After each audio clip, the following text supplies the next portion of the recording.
So my name's Greg Bettinelli. I'm a partner here at Upfront.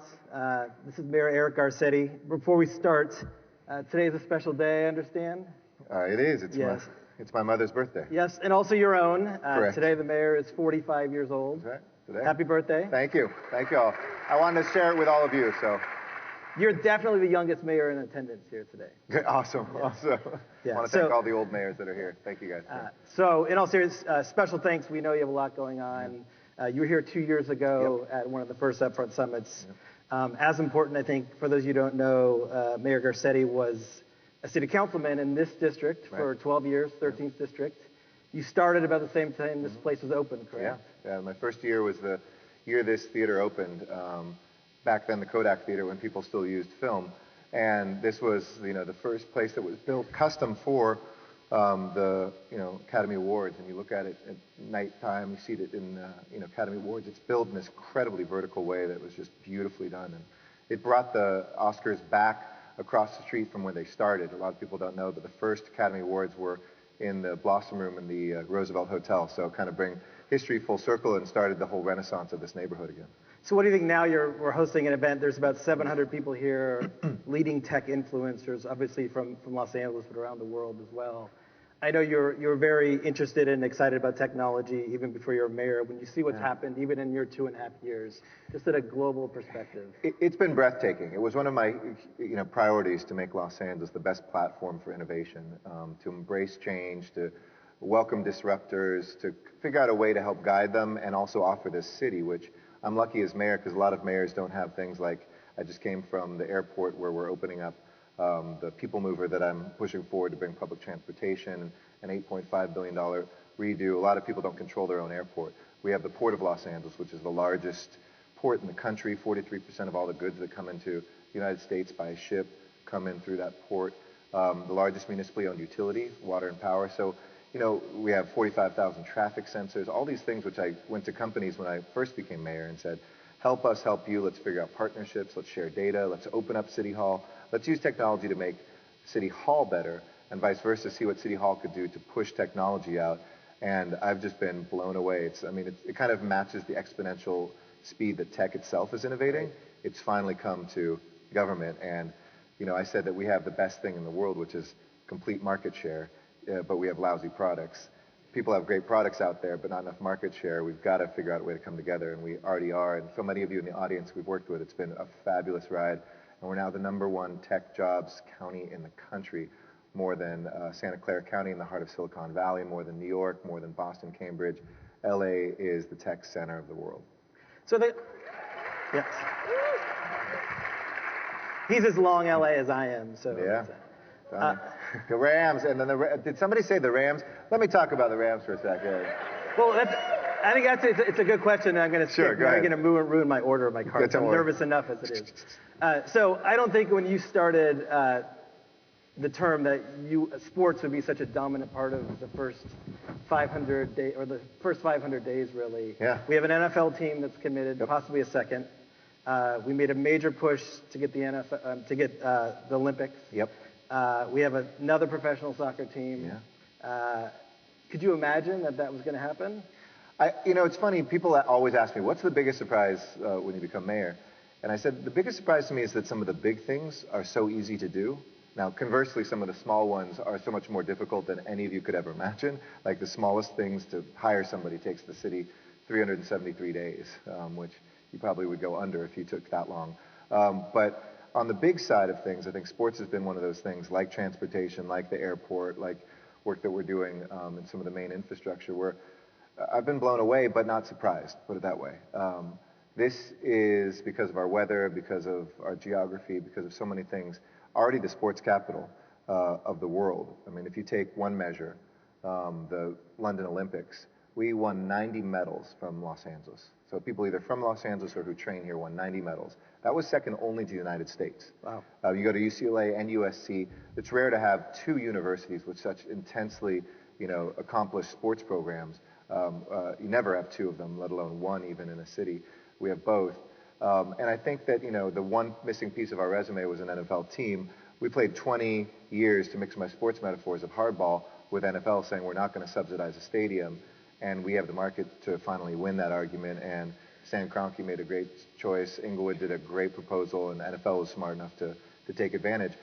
Just on Monday, we had here visiting us Thomas Bach, who, anybody here know who Thomas Bach is? So he's probably like the most, they got one. He's like the most important, famous person in the world who not enough Americans have heard of. He heads up the Olympics. We all know some of the past names like Juan Antonio Samaranch and others. But he is a gold medalist fencer from Germany who now oversees the International Olympic movement and been a real visionary. And we brought him out here. And I think, too, he was like, not just impressed by what we're proposing for the 2024 Olympics, but he hadn't been in LA in about 4 or 5 years. And he couldn't, we're about to open the Expo line to the ocean. We're about to open the extension of the Gold Line out to Azusa, which some call the Brain Train, because we're going to get it to Claremont colleges and through Caltech and all the way downtown. The Crenshaw line, which will connect us with LAX, is almost halfway done, and I broke ground while mayor. So 2 other lines, the Wilshire Subway, of course, and others. It's a really great time to be able to attract sports because people see us building the infrastructure, the weather, the athletes are already here. And the rest is kind of taken care of itself. That's great. I think a lot of people here are obviously interested in, you're one of us. You're our age, you're my age. You chose politics as your profession, while we chose investing and entrepreneurship. Yep. What's it like to be mayor? And that's a broad question, but what are the things that you find you have far more influence and power than you imagined? And things you talked about, frustrations, where I can't get that pothole fixed by snapping my finger or whatever the scenario might be. Well, first of all, when he said you guys all made the choice to be investors, you're much smarter than me. Mike Bloomberg, first time I met him, he said you're supposed to become a billionaire first and then run for mayor. So I kind of got it all backwards. But, Los Angeles mayor is a strong mayor system. A lot of people have described it as not, but it really is truly like federal government. I can, appoint all of our general managers, and there's 37 departments from the police department to the Port of LA and DWP and everything in between. I propose the budget, council can change it, I can veto it, et cetera. So it's very much like president and Congress. I think, the power, I wouldn't say just one thing, maybe it's 3 axes. 1 is the power to convince, 2 is the power to convene, and 3 is the power to kind of hire people who are amazing change agents. Working backwards, Ross Perot, who I don't quote a lot, once said that 60% of his time is spent attracting good people, 30% retaining them, and 10% is all the rest. I don't know if it's that exact percentage, but to me, this is the first chief executive position I've ever had. And so kind of tests like, will you have the skills and talent? I went very early to identify those great mayors. I sat with Mike Bloomberg, talked with folks like Hickenlooper, who used to be Denver mayor, Martin O'Malley, and others, and really learn what did they do to become good managers, because it's a different, public sector management is a little different than private sector, but there's a lot of overlap. And all of them said really attracting good talent is so critical. So the first thing I did was I re-interviewed all 37 general managers who have the power to hire and fire. That had never been done before. You'd think it's kind of a trite thing because a president comes in and doesn't just say, I don't remember President Obama saying to George W. Bush, just leave me your cabinet and I'll take them. But that's kind of been the tradition in the city of LA. Whoever's there stays there unless they, kill somebody or retire. And, for me, I wanted to make sure that there were really good people. And I knew them all. I wasn't doing it for an effect, but I knew that that was the moment I could make that change. And so we were able to make some of those changes. Or for the folks that stayed behind, I could really impress upon them my new philosophy, which was we're going to be metrics driven, we're going to be open data, we're going to be able to share what our goals are in every single one of these departments and move forward. The convening power, though, I think, in places like this, and we even noticed this early on in tech, when people say, well, there's this tech explosion, what role really have you had as mayor? I don't want to overclaim, but I also don't want to underclaim what we've done. And I saw that us just bringing people together, the first tech gathering at City Hall, if you remember, we hoped a couple hundred people would come, and we had like 1,500 people. A job fair, a tech council that had everybody from startups to people working on kind of economic justice issues and making sure people of color are coding and girls are getting into the mix and all of these things. And it really kind of was the convening of bringing people together that I really love doing. I convened, just to give you 2 other examples, the 88 mayors of LA County. So I'm only one of the mayors of LA County. Now, LA City is 4 million of those 10 million. Next biggest is Long Beach with 500,000, and then 86 other cities that go down all the way to some who have a population of like 127. So no LA City mayor had ever convened all of us together. But traffic doesn't exactly stop at the edge of Beverly Hills into Los Angeles, and economic development, people live in one city and work in the others.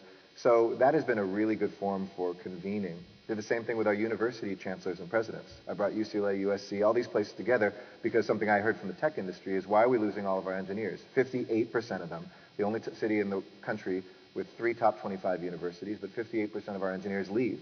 They go up to the other valley. I have never say the valley because I grew up in the valley. I know there's a place called Silicon Valley as well. But we'll start using that. Yeah, the valley is San Fernando Valley. It just is. That's right. I'm a valley boy. And we did something to start bringing those university presidents together to change that, and I think that percentage is down significantly. I had one company downtown, a food tech company, that said, oh, I had 2 of my top engineers went to USC. They turned down MIT and Harvard, respectively, because they said the better companies were here in Los Angeles. That's a sea change. That's something really big.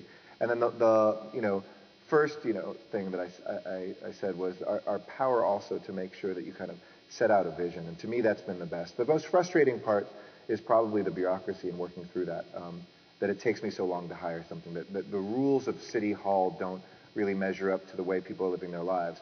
But even that, I feel like it's moving forward. Our partnerships with Waze, our launching of this Go LA app, or the Geo Hub, which I want to share with you a little later when we talk, those are all things that are really great examples of how I found innovators inside government. I'm lifting them up. I call a lot of city employees to congratulate that kind of tech firefighter who says, why does the fire department work this way? Or why do the trash collectors who pick up the bulky items on the streets have to take out maps at the beginning of the day to map out their route, and spend 2 hours inputting where they've been instead of having a tablet and 3 more hours to pick up trash? So we did that and then gave that guy an award. So those sorts of things that innovate from the bottom up are helping me overcome the frustrating parts. Let's talk a little bit, I guess, it's a tech conference, so I think let's talk about the on-demand economy. Yeah. I think Uber at LAX is a great example. Yep. That's probably 500 votes right there, Yep. because that doesn't happen without your administration pushing for that. Yep. And now if you go to the second level, top level at LAX, Lyft and Uber can pick Yep. you up.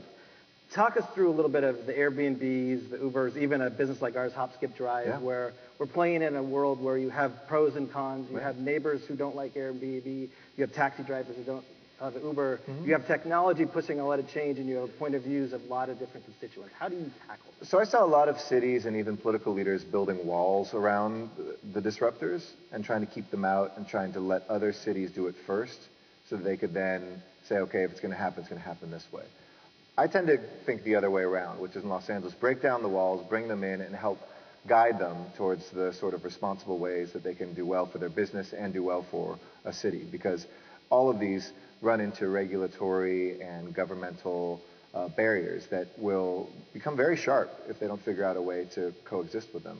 So, with an Uber or a Lyft, who take very different kind of philosophies on coming into cities, we worked closely to say, look, we will level the playing field. Taxis who complain about that, we want to lift them up, no pun intended, but allow them to be able to, we mandated that they have an app, for instance, to be a taxi so that we can help keep that competition going. But we said, if you want to come into LAX, you're going to have to pay for it because we need improvements and we charge the taxis, et cetera. And so, they didn't get to write the regulations, but we weren't saying no. Similar with Airbnb, very supportive of them, but at the same time, we don't want people taking apartments full, buildings full of people, kicking them out and turning them into hotels when we're having a sort of housing crisis. We want people who can really use this in a way to supplement their income and listen to those neighborhoods where this is disruptive. And in doing that, I think we can be that example. I love adopting things first. I was one of the first big city mayors, probably the first big city, I wasn't mayor, council member, to move our email to the cloud. And that was, such a, again, trite thing to say now, but when I suggested it, it was a revolution inside and outside. People are saying, let other cities do it first. There's no way this will be as secure as our Fortran and Cobalt servers that are dripping battery acid underneath City Hall East manned by interns. And when we put it out there and Google won, it was like people are saying, I can't take this change. Like, oh my gosh, there's no way I'll be able to read my email.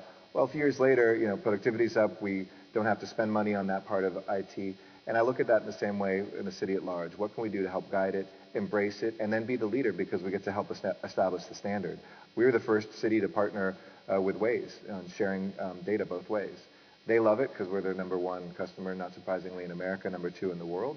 And vice versa, we can use it to find out, oh, traffic is stopped on 6th Street, but somebody driving by can tell us it's because there's a limb that fell from a tree. We get workers out there that much more quickly, and then that red line becomes a green one. You were also, if I remember, the first mayor to ever mention Bitcoin in the blockchain in your inauguration speech. I remember that. I want to talk, we have a couple minutes, but Which I want is to talk why we only use Bitcoin and no other money in Los Angeles now. yeah. That's been highly successful. Yeah. I want to talk a broader, more serious around the concept of digital divide. Yes. And LA is a very unique city where we have some of the most affluent people in the world and some of the people who are struggled the most. Yep. And there's a lot of talk about Google Fiber, a lot of talk about internet access for all, just kind of a broad, over the next year and a half and maybe 4 more additional years, can you help drive us to break down that digital divide that exists? Yeah, you know, and I use the plural. I call digital divides because it's almost like talking about like the Latino community. Like there isn't a single community, there isn't a single divide. We see them in many different, axes out there. We've done a lot of things because this is very important to me. I think LA's tech industry and community is so interesting because it's more diverse in 2 ways. It's more diverse in the type of tech. You can have an engineer who goes to a video game company, to a space company, to a digital tech company, to a green tech company, to a Hollywood tech company, and that's a really exciting thing when we're attracting talent. You can say, look, you're not just going to be locked into only doing digital technology. So it's more diverse in that sense. But I also think it's more diverse, in terms of the demographic. Now, saying that is like saying, I'm the tallest building in Canoga Park. It's a pretty low bar. See, nobody knows the Valley here. Valley, so Canoga Park, place with not many high-rises, West Valley.